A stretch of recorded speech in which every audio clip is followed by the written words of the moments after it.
कलाइगाव एबसुनि 44थि थान्दै जखन्थाइखौ खुंफुंबाय। उदालगुरि जिल्लानि कलाइगाव दखरा एबसुनि 44थि थान्दै जखन्थाइ मेलखौ हिरापारा गेवलां फोथाराव सानसेनि हाबाफारिजों गाजा गोमजायै खुंफुंबाय।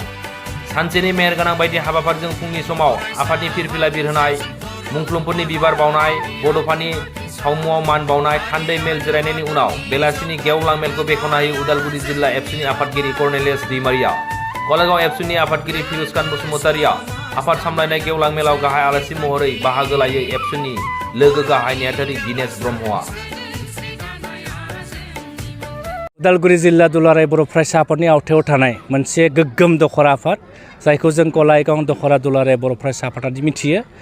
बिथांमोना 44 बोसोर जाबाय आरो बे 44 बोसोरखौ बिथांमोना थान्दै जखन्थाइ हिसाबै सानसेनि हाबाफारि लानानै बिथांमोना खुंदों आरो बेवहाय गेवलां मेल बिथांमोना लादोंमोन आरो बे गेवलां मेलाव बिथांमोना आंखौ हाख्रायदोंमोन। फैनानै जोबोद गोजोननाय मोनबाय आरो दुलाराय बर' फरायसा आफादा जों मावथि हिसाबै 2 बोसोरनि थाखाय जोङो मावथि हिसाबै फैयो।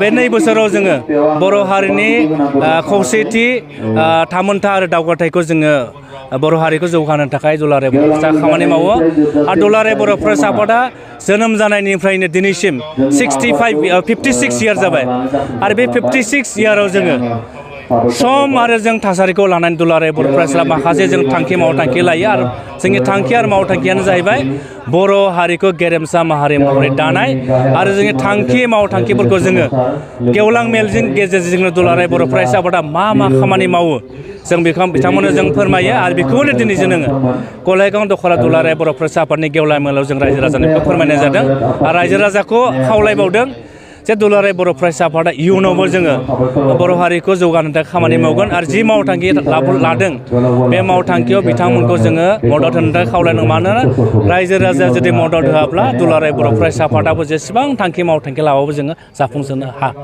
जाफुंहोनो हाया आरो बेफोर बाथ्राखौनो जों बेवहाय सावरायनाय जादों। बर' फरायसा आफादनि 44थि बोसोर थान्दै जखन्थाइ बेखौ जोङो कलाइगाव दखरा दुलाराय बर' फरायसा आफादा हिरापारा होननाय मोनसे रेभिनिउ गामियावहाय लानाय जादोंमोन। बेवहाय गासै 3 गामि सुबा हिसाबै दङ। बिनिनो निसिलामारियावहाय 2 फिसा सुबा दंदेरबावो। पिसिला दं, खुरगुरि, निसिलामारि आरो गुबुन 2 फिसा सुबानि मुंखौ आं गोसोआव गैला। जोङो बिथांमोननि नाजानायावहाय दिनै 44थि बोसोर थान्दै जखन्थाइखौ खोब मोजाङैहाय खुंफुंनो हाबाय। जोंनि बे हाबाफारियाहाय फुंनि 7 रिंगानिफ्राय जागायनानै दा मोनासिम मोजाङैनो जाफुंसारदों होननानै बुंनांगोन।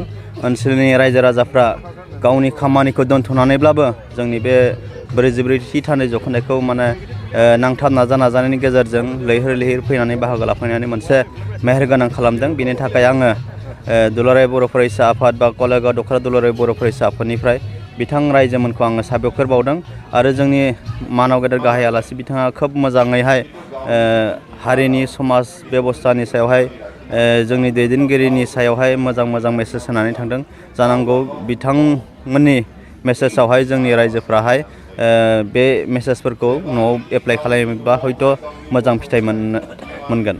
इंराजि गोदान 2024 बोसोरावबो जाहाथे जोङो हारिनि समाजनि मोजां खामानि मावनो हायो आरो साफ्रोमबो बर' रायजोफ्राहाय समाजनि खामानि मावनायाव उन जायालासै मोजां साननायजोंहाय आवगायबोयो आरो साफ्रोमबो मोजां देहा, मोजां साननाय, मोजां सावस्रि गासैबो इसोरा बिथांमोननो होथों आरो जोङो जेब्लायबो बिदिनो मिला मिलिनि गेजेरजों जोङो मोनफ्रोमबो हाबाफारिफोरखौ जाफुंसार लाबोनो हाथों बेखौ आं आफा आनान गसाइनि सेराव आरज गाबबाय। এতিয়া আচলতে আমি অভ্যৰ্থনা সমিতিৰ দায়িত্ব গ্ৰহণ কৰি আমি খুব ভালভাৱে আমি কাম কাজখিনি ৰাইজৰ লগত মিলি ৰাইজসকলৰ লগত আমি কামখিনি কৰিলোঁ আৰু তেখেতসকলেও আমাক যথেষ্টখিনি কামত আগুৱাই দিছে।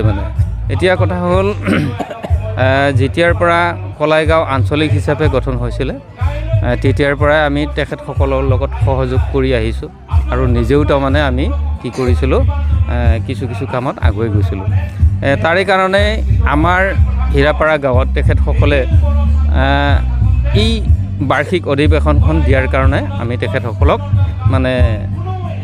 আমি কাম কাজখিনি কৰি দিয়াৰ লগতে তেখেতসকলক নথৈ আনন্দিত ভৱিষ্যতৰ কাৰণে আনন্দিতৰ লগতে তেখেতসকললৈ দীৰ্ঘজীৱী কামনা কৰিছোঁ।